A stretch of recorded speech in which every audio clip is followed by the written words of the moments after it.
Media మిత్రులందరికీ కూడా నమస్కారం. ఈరోజు మరి కాగజ్ నగర్ పట్టణంలో ఈ సిర్పూరు నియోజకవర్గ సమస్యల మీద ఏర్పాటు చేసిన ఈ ప్రత్యేకమైన సమావేశానికి వచ్చిన మీ అందరికీ కూడా మరొకసారి ధన్యవాదాలు తిరుపూరు ప్రజలకు తెలుపుతున్నా. మిత్రులారా, ముఖ్యంగా ఈ ప్రాంతంలో రైతుల పరిస్థితి అత్యంత దయనీయంగా ఉన్నది. చాలా చోట్ల కూడా పంటలు ఎండిపోతూ ఉన్నాయి. మరి బోరు బావులలో నీళ్లు అడుగంటిపోతూ ఉన్నాయి. అలాగే పత్తి రైతుల పరిస్థితి అయితే ఇంకా మొన్నటి వరకు చాలా ఘోరంగా ఉండే. మరి Cotton Corporation of India RailTel server పాడైందని చెప్పేసి చాలా రోజుల నుంచి దాదాపుగా 15 రోజుల వరకు నరకం చూపించారు పత్తి రైతులకు. మరి ఈ ప్రాంత ఎమ్మెల్యే బీజేపీ పార్టీకి చెందిన వ్యక్తి పాల్వాయి హరీష్ బాబు. మరి రైల్టెల్ భారత ప్రభుత్వం చేతిలో ఉంటుంది, అంటే బీజేపీ గవర్నమెంట్ చేతిలోనే ఉన్నది. అదేవిధంగా మరి కాటన్ కార్పొరేషన్ ఆఫ్ ఇండియా కూడా భారత ప్రభుత్వం మినిస్ట్రీ ఆఫ్ అగ్రికల్చర్ కిందనే పనిచేస్తుంది. మరి ఇలాంటి పరిస్థితుల్లో మరి భారతీయ జనతా పార్టీ ఎమ్మెల్యే మరి ఏం చేస్తున్నట్టు? కేంద్ర ప్రభుత్వం వాళ్ళ చేతిలో ఉన్నది, కాటన్ కార్పొరేషన్ ఆఫ్ ఇండియా వాళ్ళ చేతిలో ఉన్నది, రైల్టెల్ కూడా వాళ్ళ చేతిలో ఉన్నది. 15 రోజులు రైతులకు నరకం చూపించిన ఘోరమైన పరిస్థితి ఉన్నది. అదేవిధంగా చాలా రోట్ల మిర్చి రైతుల పరిస్థితి అత్యంత ఘోరంగా ఉన్నది. నిన్న రాష్ట్ర రైతు కమిషన్ చైర్మన్ కోదండరెడ్డి గారు అయితే చాలా దుర్మార్గమైన స్టేట్మెంట్ ఇచ్చిండ్రు. ఆయన ఏమన్నారు?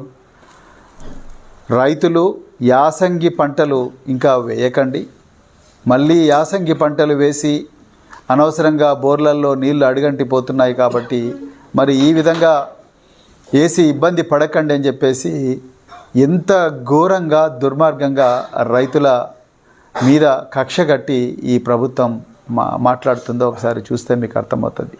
కేసీఆర్ గారి 9 సంవత్సరాల పాలనలో ఎప్పుడు కూడా రైతన్నలకు కష్టాలు కలగలేదు, కన్నీళ్లు రాలేదు.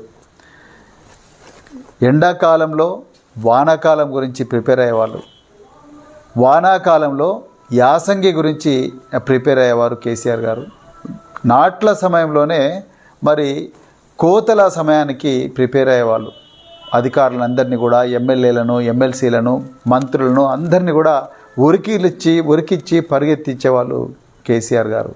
ఈరోజు రేవంత్ రెడ్డి గారు చేస్తున్నది ఒక్కటే ఒక పని. ఈరోజు ముఖ్యమంత్రిగా ప్రతిపక్షాల మీద కేసులు పెట్టడం.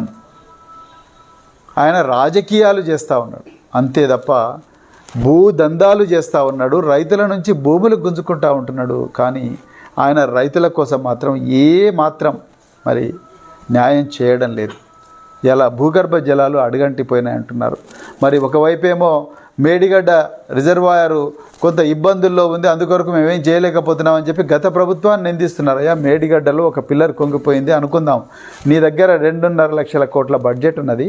ఆ 2.5 లక్షల కోట్ల బడ్జెట్ను మరి నువ్వు మేడిగడ్డలోనే కూర్చొని లేకపోతే కాళేశ్వరంలో కూర్చొని దాన్ని రిపేర్ చేసి మళ్ళీ ఆ ప్రాజెక్టులన్నీ కూడా నింపితే మరి కేసీఆర్ గారు పెట్టిన ఈ కాళేశ్వరం ఎత్తిపోతల స్కీమ్ ఏదైతే ఉన్నదో, కాళేశ్వరం లిఫ్ట్ ఇరిగేషన్ ప్రాజెక్టు, దానివల్ల తెలంగాణ మొత్తం కూడా మళ్ళీ సస్యశ్యామలమయ్యే ఒక గొప్ప పరిస్థితి వస్తుండే కదా.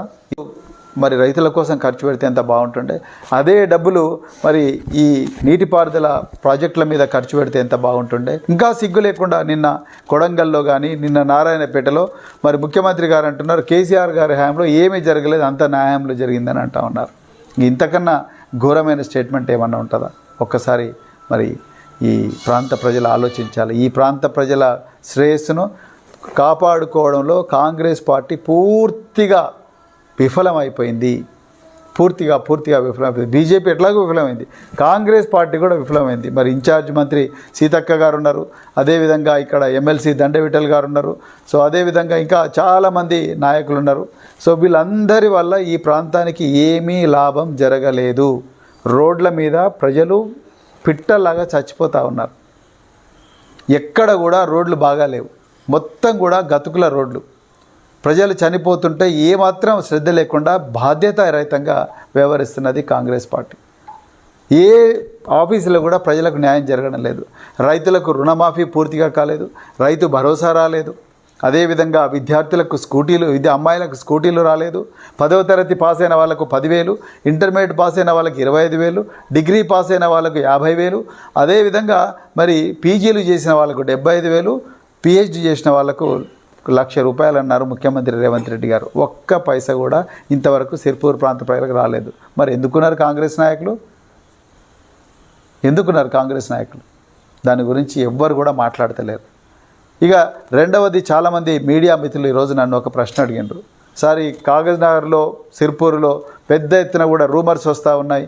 మళ్ళీ మాజీ ఎమ్మెల్యే, ఒకప్పుడు బీఆర్ఎస్ పార్టీలో ఎమ్మెల్యేగా ఉన్న కోనప్ప గారు మళ్ళీ బీఆర్ఎస్ పార్టీకి వస్తున్నారనే రూమర్స్ పెద్ద ఎత్తున వస్తున్నాయని చెప్పేసి వారు చెప్పడం జరిగింది.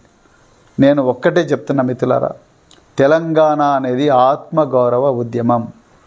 కేసీఆర్ గారి ఆలోచనల మేరకు 25 సంవత్సరాల మలిదశ ఉద్యమం వీరోచితంగా కేసీఆర్ గారు ప్రాణ త్యాగానికి కూడా సిద్ధపడి పోరాడి తెలంగాణ తీసుకొచ్చిండ్రు. మరి తెలంగాణను దోపిడీ చేసింది ఎవరు? కాంగ్రెస్ పార్టీ. తెలంగాణ అభివృద్ధికి అడ్డంకిగా నిలిచింది ఎవరు?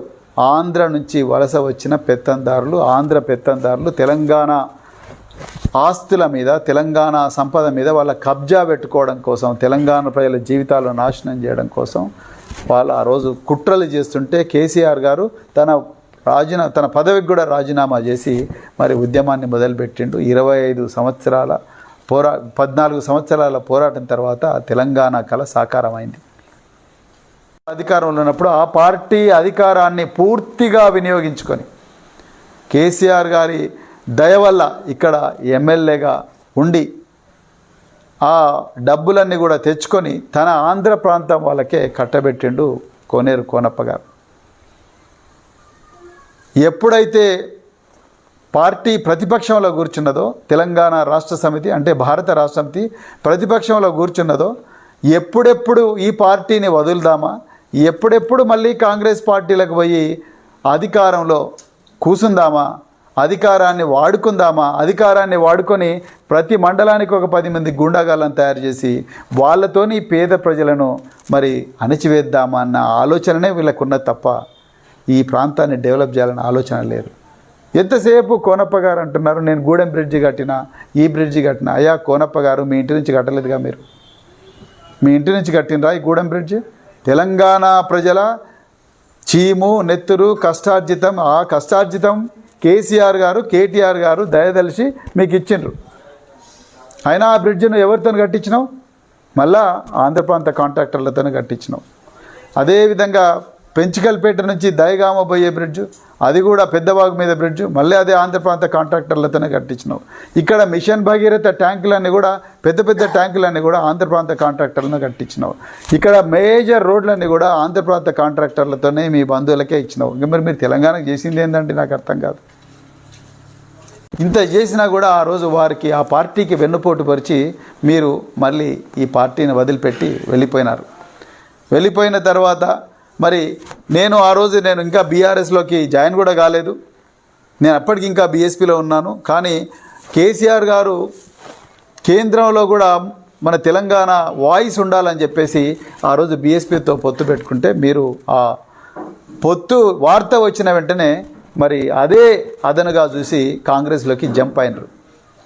కాంగ్రెస్లోకి జంప్ అయ్యి మీరు మీ స్వార్థం కోసం కాంగ్రెస్లోకి జంప్ అయినరు. జంప్ అయ్యి మళ్ళీ అక్కడ అధికారంలో ఉన్న పార్టీలో జంప్ అయ్యి అక్కడ మళ్ళీ ప్రజల మీద దౌర్జన్యం చేయడానికి మతోన్మాదులకు ఈ కాగజ్నగర్ పట్టణంలో అందరికీ తెలుసు.